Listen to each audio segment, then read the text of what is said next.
I'm Victoria Cooksey, and this is Random Dish.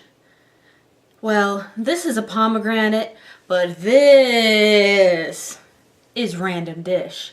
Today we're going to be making pork tenderloin medallions with pearl onions and, of course, a few little pomegranate seeds. So, step one, slaughter this poor innocent little pomegranate.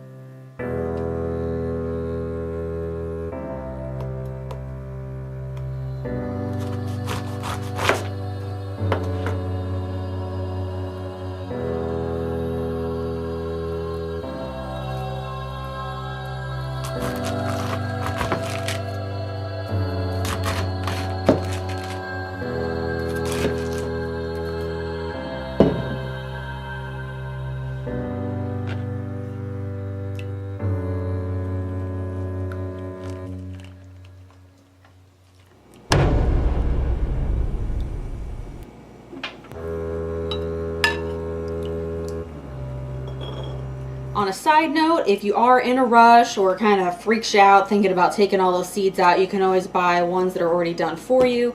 You can also buy frozen pearl white onions.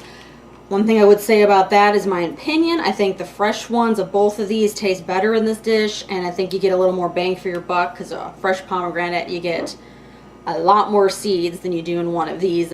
You want to buy at least 12 pearl onions. You can go with either white or yellow. I went with white today because they were all uniform in shape. So you're just going to take them and we're going to put them in boiling water and let them stay in there 1 minute.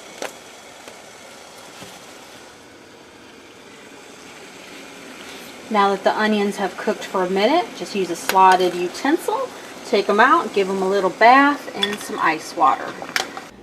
Now that our onions are cool to touch, just take them out of the water, find the stem in there, cut that, and then peel the outside layer off.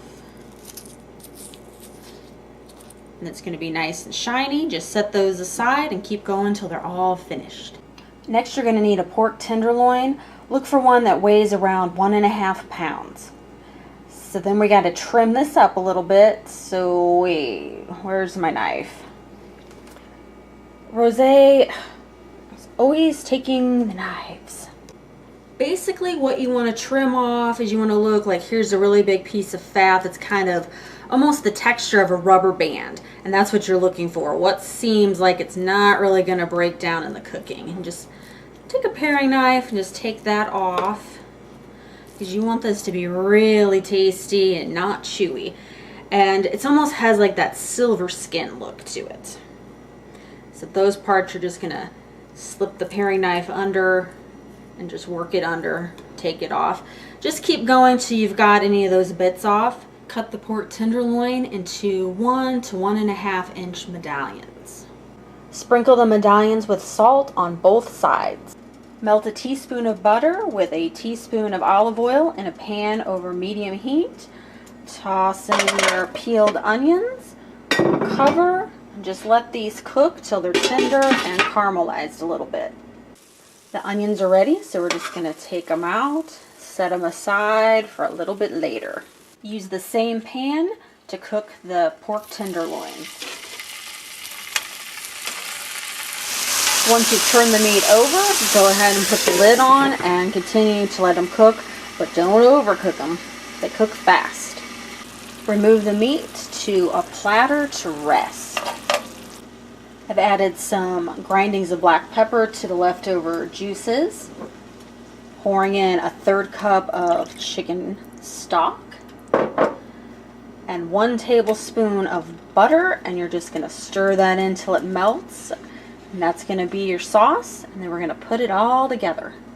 It's a good idea to take a minute to put the juice through a strainer, then that's just going to make for a prettier presentation. Well, we've come to the end, and all there's left to do is to put the final touches on. Put a few pieces laid across the plate, a couple of our caramelized onions, I'm going to pour just a little bit of that juice over it. Sprinkle some pomegranate seeds just to make it look pretty, and it'll add a nice little juicy crunch. And last but not least, just a little bit of green parsley, a little extra decoration. If you've taken the time to slaughter your own little pomegranate, you'll have a few seeds left after you're done garnishing. These are tasty on their own, or I like to mix them with some blueberries and put a little raspberry sorbet on top, or just sprinkle them in a salad. Either way, they're pretty tasty. And I have to have pomegranates at least twice a week. Is it that they're tasty or just so much fun to dispatch? Well, you go have your lovely pork tenderloin with the pomegranate seeds and caramelized onions. But I'm afraid here at Random Dish, we're looping and it all starts again. Here we go.